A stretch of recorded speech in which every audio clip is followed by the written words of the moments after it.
আচ্ছা আমাকে একটা কথা বলো, যে তুমি কাঁদলে কি তোমার দাদা ভাই ফিরে আসবে? আসবে? আসবে না তো? আসবে না, কেঁদো না লক্ষ্মীটি, কেঁদো না, কেঁদো না। ও শুধু শুধু এসব দেখে না দূর থেকে খুব কষ্ট পাবে। ওকে কষ্ট দিও না, আর কষ্ট দিও না প্লিজ। ভাই ভাই এইটুকু করো, কষ্ট দিও না ওকে আর।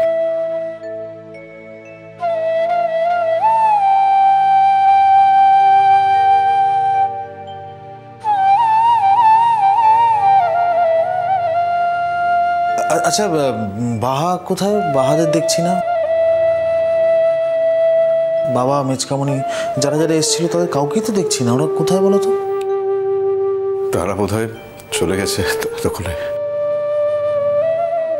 যখন ছিল তখন তো কিছু হয়নি, তাই ওরা চলে গেছে। আর যাওয়ার পরপরই বোধহয়। না না, তা কি করে হয়? কোথাও তো একটা হিসেব মিলছে না। বাহা যদি জেনেও থাকে, ওকে আর মুখ ফুটে বলতে পারতো এই কথাটা জেঠুমণিকে। তাই হয়তো ওদের নিয়ে বাড়ি চলে গেছে। পারা যায়। বাবার সামনে দাঁড়িয়ে ছেলের মৃত্যুর খবর কেউ দিতে পারে? পারে না।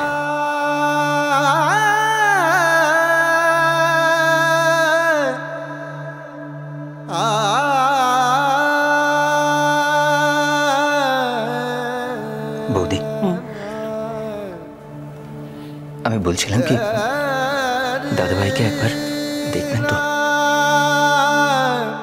আমি গিয়ে মুখ থেকে কাপড়টা সরাই। না না না না না না না প্রবোধ, ওকে এইভাবে হিরোর মতো শুয়ে থাকতে আমি দেখতে পারবো না।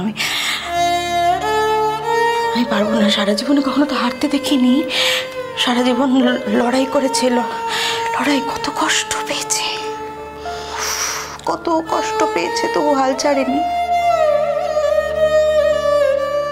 সারাক্ষণ লড়াই করে গেছে। নিয়তির কাছে সারেন্ডার করার কথা জানো তো প্রভু, তো ভাবতেই পারতো না। কত কষ্ট পেয়েছে, তবু নিয়তির সঙ্গে পাঞ্জা লড়ে গেছে জানো তো।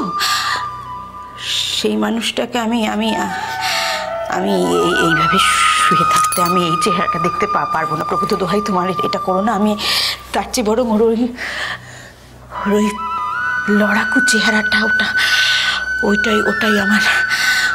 ওটাই আমার মনের মধ্যে থাক। ওটাই আমি দেখি। আমি এটা দেখতে পারছি না। কই এখনো তো ডক্টর এলো না? এদের বললাম না ভাইয়া, ঝগড়া করো না প্লিজ। কি লাভ বলো ঝগড়া করে? কি লাভ? ওকে ফিরে আসবে? আর আসবে না তো। আমিও তো কত ঝগড়া করেছি। এই যে নিজের মানুষগুলোর সঙ্গে কত ঝগড়া করেছি। যতক্ষণ ও বেঁচে ছিল ততক্ষণ আমি সবার সঙ্গে খারাপ ব্যবহার করেছি। কিন্তু যখন ও চলে গেল,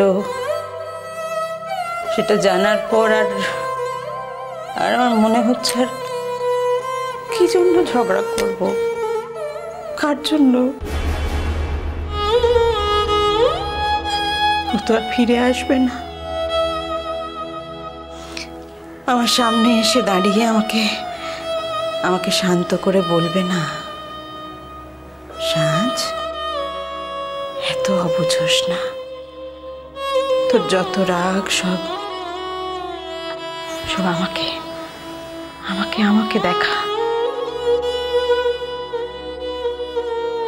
আর কাউকে কষ্ট দিস না তোর ব্যবহারে। বলবে না তো? না ভাইয়া, বলবে না? কি লাভ বলো ঝগড়া করো?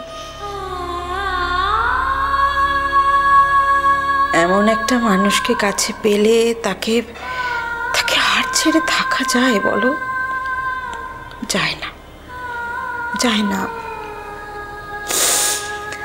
আমরা কি কেউই ওকে ছেড়ে আছি ভাইয়া?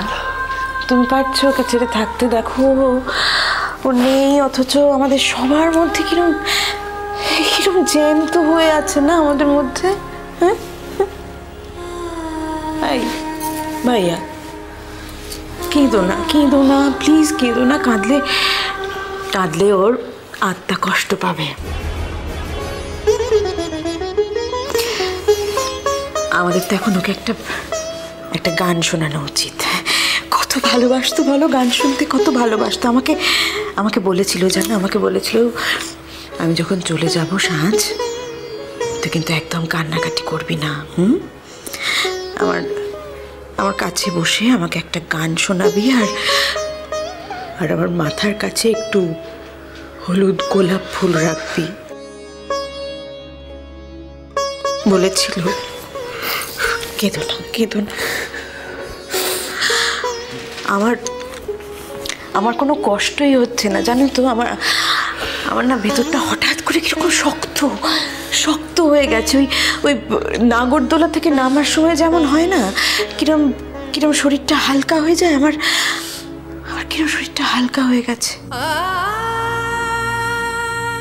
আর কোনো কষ্টই হচ্ছে না। ওই সুখ দুঃখ আনন্দ এই অনুভূতিগুলো আমি কেমন যেন টেরই পাচ্ছি না। আর যাকে, তোমাদের তো অনেক ফর্মালিটিস আছে ভাইয়া, কান্নাকাটি করো না, যাও তোমরা, অনেক কাজ আছে, যাও সেগুলো করো। আমি আছি ওর কাছে। একা তো থাকতে পারতো না, একদম থাকতে পারতো না। সারাক্ষণ লোকজন, হইচই,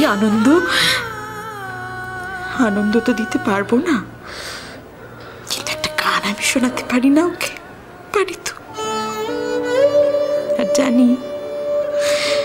জানি আমার গান শুনে ও সমস্ত বাধা কাটিয়ে হালকা হয়ে ভাসতে ভাসতে চলে যাবে ওই অজানা দেশে।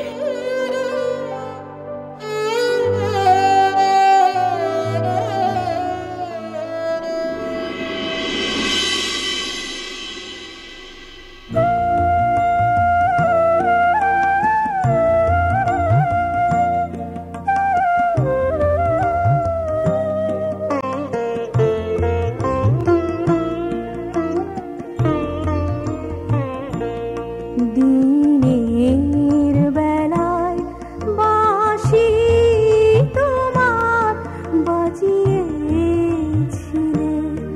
অনেক সুরে, গানের বরষ প্রাণে এলো, আপনি তুমি রইলে দূরে দিনের বেলায়। কি যে ভালো লাগছে আমার, সত্যি ভুলবো না কোনোদিন। আমি কি তোকে ভুলতে দেবো ভেবেছিস?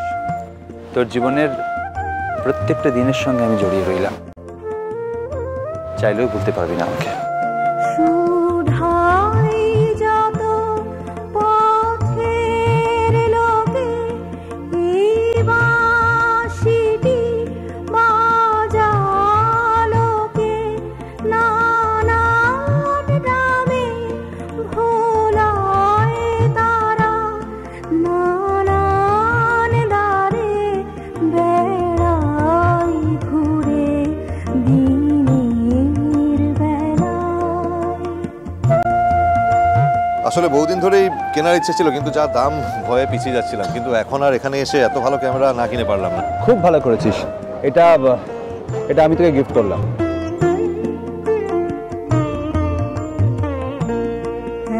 এখন আকাশ ম্লান হলো, ক্লান্ত দিবা। মিষ্টি কুটু মিষ্টি কুটু মিষ্টি কুটু